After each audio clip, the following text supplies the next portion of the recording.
অধিকাংশ লোক আজানের জবাব চান না। বলেন তো কি বলবেন? যখন উনি আল্লাহু আকবার বলে আপনি কি বলবেন? আশহাদু আল্লা ইলাহা, কি বলবেন? আশহাদু আন্না মুহাম্মাদুর রাসূলুল্লাহ সাল্লাল্লাহু আলাইহি ওয়াসাল্লাম। এইটার জন্য ধরছি, দেখছেন? আশহাদু আন্না মুহাম্মাদুর রাসূলুল্লাহর সময় আপনিও বলবেন আশহাদু আন্না মুহাম্মাদুর রাসূলুল্লাহ। এটা বুখারী মুসলিমের যৌথ হাদিস। দুইজনই বলেছেন ইমাম যা মুয়াজ্জিন যা বলে তোমরাও তা বলো। শুধু লা হাওলা ওয়ালা কুওয়াতা ইল্লা বিল্লাহ সালায়াল ফালাহ নয় বলবেন। বাকি আযান শেষের পরে আপনি রাসূলের উপরে দরুদ দেন, আল্লাহুম্মা সাল্লি আলা মুহাম্মাদ ওয়া আলা আলি মুহাম্মাদ। তারপরে পড়েন আল্লাহুম্মা রাব্বা হাযিহি দাওয়াতি তাম্মা। এই দোয়াটা যে পড়বে রাসূল বলতেন হাল্লাত লাহু শাফাআতি, ওর জন্য আমার সুপারিশ করা ফরজ হয়ে যায়। সুবহানাল্লাহ, ফরজ সুপারিশ করবেনই। আবার হুজুর পরে যারা আশহাদু আল্লা ইলাহা ইল্লাল্লাহু ওয়াহদাহু লা শারীকা লাহু ওয়া আশহাদু আন্না মুহাম্মাদান আবদুহু ওয়া রাসূলুহু এটা পড়ে, অথবা বলে আশহাদু আল্লা ইলাহা ইল্লাল্লাহু ওয়া আশহাদু আন্না মুহাম্মাদান আবদুহু। সাথে সাথে তার জন্য জান্নাতের 8টা দরজা খুলে দেন কে? কিছু কিছু লোক বাড়িয়েছে আসমানের দিকে তাকাইতে হবে, মিথ্যা কথা।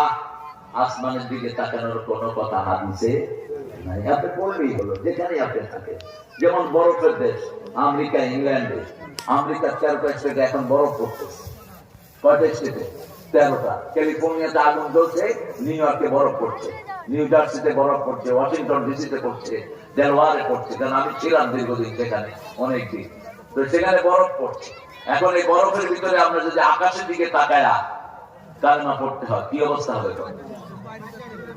একবারে বরফ মুখ বন্ধ করে আনবে, কি বাইরে ওখানে বাইরে কোনো মাহফিল হতে পারে না, সবগুলো ঘরের ভিতরে হয়। আল্লাহর শরীয়ত সবচেয়ে সহজ, ঠিক আছে? ঠিক। আপনি দাঁড়িয়ে পড়তে পারছেন না, বসে পড়েন, বসে পড়তে পারছেন না, শুয়ে পড়েন, শুয়ে পড়তে পারছেন না, ইশারায় পড়েন। কবুল করবেন কে? আল্লাহ। ইয়াযকুরুনাল্লাহা কিয়ামান ওয়া কুউদান ওয়া আলা জুনুবিহিম ওয়া ইয়াতাফাক্কারুনা ফি খালকিস সামাওয়াতি ওয়াল আরদ রাব্বানা মা খালাকতা হাযা বাতিলা সুবহানাকা ফাকিনা আযাবান। আল্লাহ বলছেন আমাকে যারা রব বলবে, নামাজের পরে যারা বলবে রাব্বানা লাকাল হামদ, তাদের সব গুনাহ মাফ করে দেন কে? এরপরে আল্লাহ বলেন এখন কপাল মাটিতে লাগাও, হাত লাগাও, পা লাগাও। মুদ্রা মরার সময় মিনহা খালাকনাকুম পড়ার কোন সুন্নতি নিয়ম নাই। এটা আমরা নিজেরা পড়ি আর কি, আউট অফ ইমোশন। কিন্তু রাসূল কখনো এটা পড়ে নাই, বরং রাসূল পড়তেন বিসমিল্লাহি ওয়া আলা মিল্লাতি রাসূলিল্লাহ। আল্লাহর নামে রাসূলের দলে রেখে গেলাম। কার নামে? আল্লাহর দলে। কার কার